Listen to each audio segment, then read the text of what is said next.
Evening, welcome to the news at 4 on Leadership Television. My name is Winifred Ugwebo. New Namibian President Netumbo Nandi-Ndaitwah announced on Thursday that her administration will introduce free higher education at state universities and technical colleges starting in 2026. Nandi-Ndaitwah, sworn in as the country's first female president last month, announced this during her State of the Nation speech to Parliament.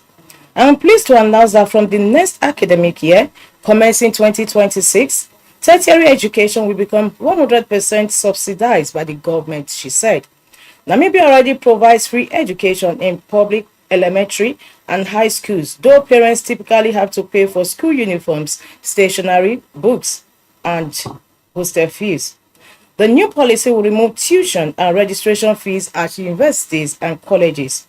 The president said the policy aimed to improve opportunities for young people amid problems of youth unemployment and poverty. According to official figures, around 2.1 million Namibians are under 35. Two of Namibia's 7 universities are state-run and will offer free education under the policy.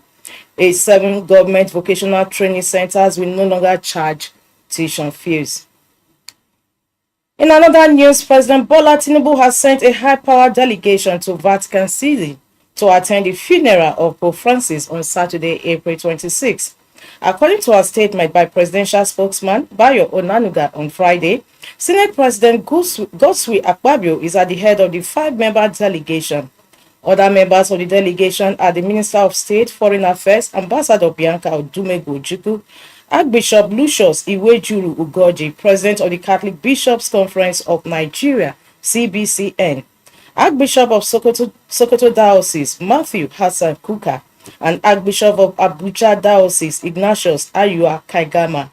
Pope Francis, the revered head of the Roman Catholic Church, died on Monday, April 21, 2025, at 88, just a day after appearing for Easter Sunday celebrations at the Vatican. The delegation will formally deliver a letter conveying President Tinubu's sympathy and condolences on Pope Francis' passing to the acting head of the Vatican. On Monday, President Tinubu joined the Catholic faithful and Christians worldwide to mourn the death of Pope Francis, whom he described as a humble servant of God, a tireless champion of the poor, and a guiding light for millions. The Akwa Ibom State Police Command said a syndicate specializing in buying and selling of children to unknown buyers in parts of the country has been smashed. Over 9 suspects were handed over to the National Agency for the Prohibition of Trafficking in Persons, NAPTIP. The State Commissioner of Police, Baba Azare, disclosed this while receiving the new zonal commander of the NAPTIP, Mr. Ubong Ekwere, in his office in Uyo, the Akwa Ibom State capital. CP Azare disclosed that the suspects, all female, were arrested while raiding various locations in the state following credible intelligence. He extended his hands of fellowship to NAPTIP to collaborate in fighting the child trafficking scourge in the state.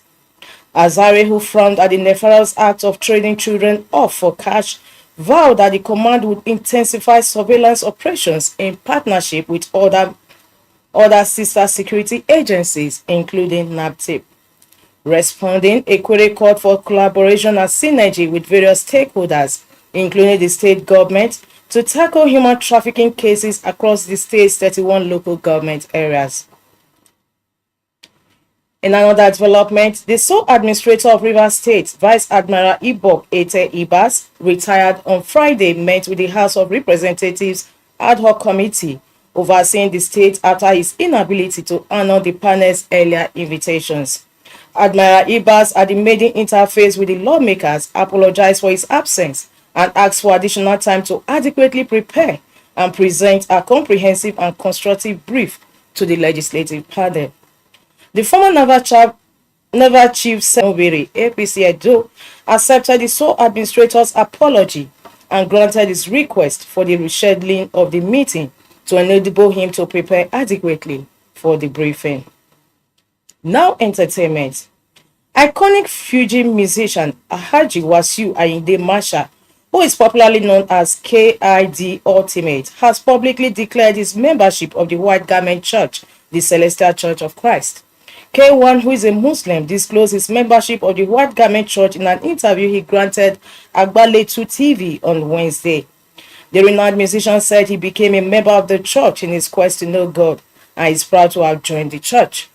Ayinde also said he built a parish for the church, added that he explored both Islam and Christianity in his journey to know God and has never regretted his actions. I attend the Celestial Church. I'm a bona fide member of the Celestial Church, a proud one. In fact, I built a church. I saw different religions while trying to know God in both popular religions.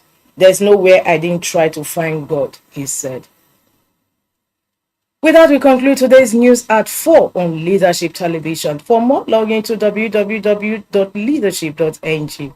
Thanks for joining us.